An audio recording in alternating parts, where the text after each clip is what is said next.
The other thing I want to talk about tonight, and I'll give the caller a chance to come back, is the shenanigans on the right. That's the only thing that you can call it.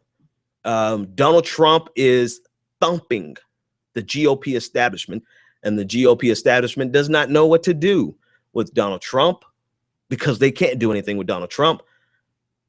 Former Speaker of the House, John Boehner, has come out today and said that if there is not a clear winner on the first ballot at the Republican National Convention, that he wants Paul Ryan, the current Speaker of the House, to step up and become president. Now, Paul Ryan came out today saying that Donald Trump's comments about there being violence if he doesn't, or riots if he doesn't get the nomination, were unacceptable. Paul Ryan is still, for whatever reason, a sweetheart of conservatism. Paul Ryan is considered in their world, in that circle, to be the smart Republican. A lot of people like him, but I don't think that's going to play well. Matter of fact, it's not a matter of what I think. I absolutely know that them pulling Paul Ryan to be the nominee over Donald Trump, when Donald Trump has swept almost every state with the exception of maybe 3. This is Donald Trump's year on the Republican side. Like it, love it, hate it, disgust it, throw up, vomit, whatever. You know, the reason Donald Trump, there's many reasons, and I've talked about some of them, but one of them I don't think I have talked about. The reason Donald Trump is so successful is because the people simply are rejecting the GOP establishment. And if they pull something like this at a brokered convention, that would destroy the base of the Republican Party. And actually, I recall, I actually did say this. We talked about this. All right, hang in there, Nicholas. I got you on the line. I did talk about this. Thank God for Donald Trump, right? You know, I'm so serious. I really appreciate Donald Trump because somebody's going to get destroyed this year. I don't see there being a mending and a unification that happens after the Republican primary. Either the GOP establishment, the leadership, and the structure that you've known for the last 40 plus years, either that's going to be destroyed by virtue of Donald Trump winning and coming in and just doing whatever the hell he wants, because like he said yesterday, he is his own consultant. He consults nobody but himself. Or the base will be destroyed, meaning that the GOP establishment, the leaders, the powers that be, broker this convention.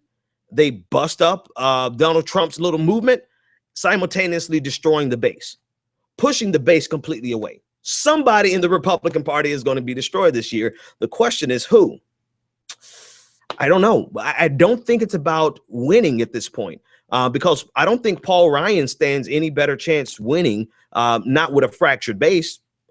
Donald Trump really doesn't stand a fabulous chance of winning. It'll be a close race simply because you have a lot of people who want to see Rome burn. They would vote for Donald Trump over Hillary Clinton any day, right? And maybe some people just, you know, whatever the reason, forget what I said.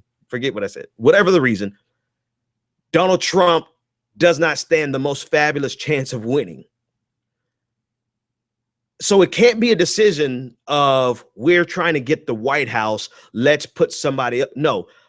This decision that they're talking about putting Paul Ryan in for president is merely about stopping Donald Trump, their own creation. They're eating their own child. They're killing their own child.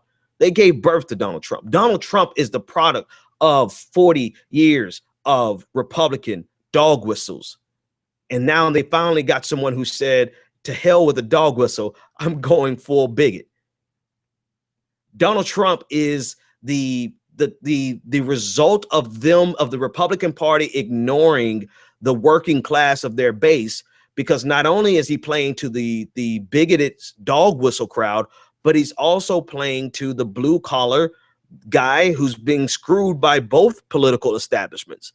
So he's a product of that. I mean, he is a product of their creation, and now they're trying to destroy him.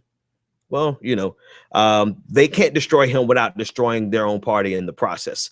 And for that reason alone, I still can't tell you how grateful I am to have someone. Now, it's a sad thing to say. No, it's not sad. I am grateful, and I will applaud because I am excited that Donald Trump. I'm fascinated from two perspectives. From a political science perspective, we will be writing about how one man, a strong man, right, a dangerous man, right, strong man in a political science sense, a dangerous man, but this one guy's ego and opportunism took advantage of the weakness of the glaring opportunity to take over the Republican Party and completely rewrote electoral politics in 2016 single-handedly. Not with it wasn't a fascinating team. It wasn't a team for the ages that got together and did the most fascinating groundwork. No, this was one man's ego that destroyed the Republican Party, and we'll be writing about that and reading about that at least for the next 50 years, easily. I don't think that they're going to write about him in a favorable light, which is great, right? It's just going to show, it's going to show that the Republican Party played with fire and they got burnt.